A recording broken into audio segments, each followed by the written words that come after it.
Hello. It's been a minute. I am sorry for not posting any videos for several months, but I had college and a life to live. College was stressful, you guys. Forget making these videos. I couldn't read books. I couldn't read books! Before yesterday, I think the last time I actually finished an entire book was 3 months ago. It's brutal out here. But yes, I will start to post more consistently. That's what I'm telling myself. That's what I told myself last time as well. I ask you guys to trust me, but I don't blame you if you don't because of past experience. Moving on to more positive things. Do you like my new setup? There are lights. Hold on. I feel like I finally attained the status of booktuber because I have a bookshelf to stand against. But at the same time, I acknowledge my privilege and I know that not everyone has financial means to buy books. This is not a prerequisite for starting a booktube channel. Please don't be discouraged to start one if you don't have that many books. It is okay. I just like books. You'll notice that my audio production hasn't improved much. I'm still using earphones with sellotape. I swear to God, the traffic on the street. Perfect timing though, because I'm literally talking about audio production. But anyway, moving on to the book review. After I Do by Taylor Jenkins Reid. She was the author of the very famous book, The Seven Husbands of Evelyn Hugo. I don't know if it was actually famous because I live on BookTube, so I assume everything that happens on BookTube everyone is aware of, which is not true because BookTube is like a really small community. But you're watching a BookTube channel, so I assume you are in the loop. In the loop. Yes, sorry, I forget English sometimes. But I think it was actually fate that I found the book in the bookstore because I've been thinking about this concept for a long time now. Because I'm sure, like all of us, I've also been conditioned to believe and want certain things like marriage and having kids at the end of your life. And those are all good things, there's nothing wrong with those things. But I've recently been wondering if those things really are as great as they seem. When you get to the practicalities of it, it sounds quite scary. Can you imagine living with one person for the rest of your life? One. Just one. I'm not even talking about romance at this point. I'm not even talking about like polyamory or something like that. I'm just saying living with one person the rest of your life sounds really scary. I get bored of people very fast. Social interaction is a lot of work. So many books just talk about falling in love, but that's the easy part. What happens afterwards, dude? These two protagonists, Lauren and Ryan, are married, and they have been married since they were in college. Now it's been several years. They are getting tired of each other, like really tired of each other. It does not sound fun. And while most people in this situation will just be distant from their spouse, they take that quite literally. They devise a plan to spend 1 year apart, and they are not allowed to contact each other. And when I read that, I was like, oh my god, yes, I want to do that. Totally relatable because I'm 19 years old and I have been married and divorced. Yes, correct. I really felt like it was fate that I had to buy this because I had never heard of this book before and I just saw it in a shop. Like it was the most authentic way to find a new book, which I feel never happens anymore. Besides the point, I bought it and I read it. And it was great. Okay, so I think a scene which sets the tone for the rest of the book happens towards the beginning. Let me give you some context. They just got married, okay? They just got married. They are driving away from their wedding in their wedding clothes to the honeymoon resort. And the tire of their car bursts. They are stranded on the highway in the middle of nowhere. And then the worst happens though. That was not the worst part. They start fighting. He forgot to pay some bill and they can't get their car towed. And it's a whole thing. He gets mad, she gets mad. And like the whole time while reading that, I was like, this is the most uncomfortable scene I've ever read in my entire life because literally you are going to spend the rest of your life with this person, and if the both of you can't calmly resolve a small matter, how are you both gonna have a marriage? Talk about foreshadowing. This is scary stuff. It's like legal. It's like in your passport. You can't just walk away from this guy. It's really stressful. But I was like, yes, this is exactly the book I need right now because I don't know if it's just me, but whenever I see two people arguing about really stupid things, I feel better about myself. For what it's worth, I may be dumb and stupid, but at least I am not them.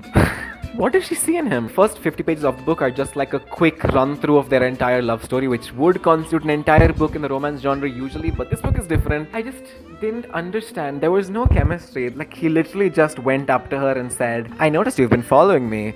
And she says, I noticed you've been following me. And like, are we stalking each other? No, we're not. And that's cute. What? Why is that cute? It just seemed really fake. And I know people actually do get married that way. So it is not even like an exaggeration. Have you seen the movie We Bought a Zoo? It's like a minor plot. It's not the main point of the movie, but it does end with this scene. So I think it's pretty important. He's telling his kids how he met their mom. And it is the creepiest story I've ever heard. Apparently, he's just walking past this cafe and he sees her sitting there. And he's like, that is the most beautiful woman I've ever seen in my life. So I go up to her and say, why would a girl like you go up to the guy like me? And she says, why not? Is that romantic? I think my mind is broken or the world is broken. What is going on? And that's how the movie ends. I mean, it's pretty important. It just sounds really weird. How do you build an entire marriage on that because you thought someone was beautiful? I think so many things are beautiful. I'm not gonna marry like pizza. Is that why the divorce rate in America is so high? I wouldn't be surprised. Because of movies like this, I actually think that arranged marriage is not so far-fetched. It's organized, there's a commitment. It's not based on love. Love is so temporary. That's what this book proves to us. It's actually a good segue into my next point, which is about how different characters in this book have different conceptions of love. And I really love that the book did that. The protagonist is going on her own self-discovery journey while she lives alone for the first time and has to think about what she really wants in life. So she asks the people in her life. So her grandmother believes in not arranged marriages in particular, but it's actually very, very similar to that Indian arranged marriage system. She's like, marriage is not about love. Marriage is about commitment. It's about loyalty. Binding yourself together with another person because of children. These are the very structures of marriage in Indian society. And I honestly get it. People like structure. Of course, if the person you are arranged to marry is a really horrible person, it could be a horrible life for you. But I think it's wrong to say that love marriages will always work and arranged marriages won't, because half the time that's just not true. Her mother, on the other hand, is a very interesting notion about love, because their father, her husband, her ex-husband, he was her husband at the time when he left her, was married to, past tense, you get my point, abandoned her.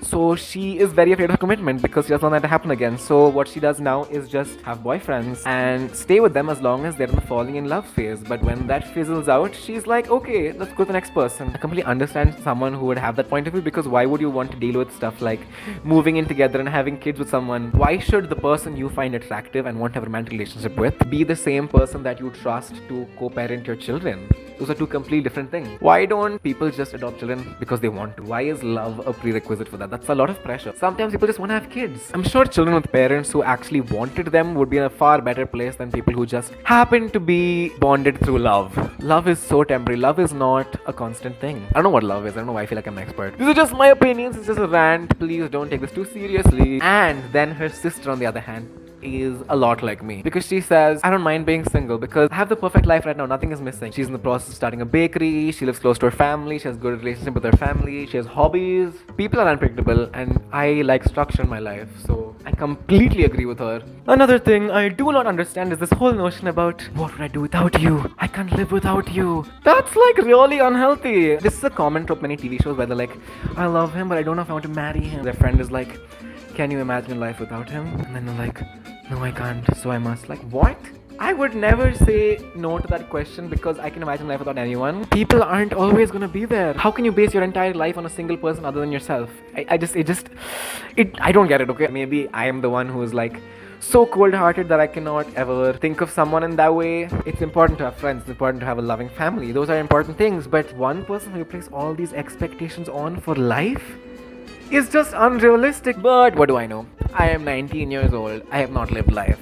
Don't take this seriously. Okay, this is a minor spoiler, but not really, because it's on the back of the book. I already told you about it. I told you that they devise a plan to separate for a year without any contact. So in that scene, they wake up in the morning and they like sit at the dining table and they like make a list of like options, like we could do trial separation, we could do open marriage. For some reason, that scene is the first time I actually shipped them together when they were discussing how to be apart. Yes, I know, it makes no sense, but I don't make sense because I'm a contradiction, so there you have it. But yeah, it's just, I know, it's so cute because they're like working together, like communicating for the first time so openly, even though it's like not about fixing the marriage, it's about ending the marriage, but it's so wholesome. I'm gonna end up alone. A part of this book I found really important was that for the first time in her life, the main character, since she was in college, is living alone. She's like 30 or something. How do people get to the age of 30 and have never lived alone before? I will never understand, because that is where I thrive. Whenever you're alone, there aren't opinions around, there aren't people with opinions, they're just alone with yourself and your thoughts, and you learn so much about yourself. I know that sounds like the most cliche thing in the world, but it's true. I went to my grandmother's house and I chucked my phone away, I chucked my laptop, I chucked all technology, I just sat alone with my thoughts for an entire week, but not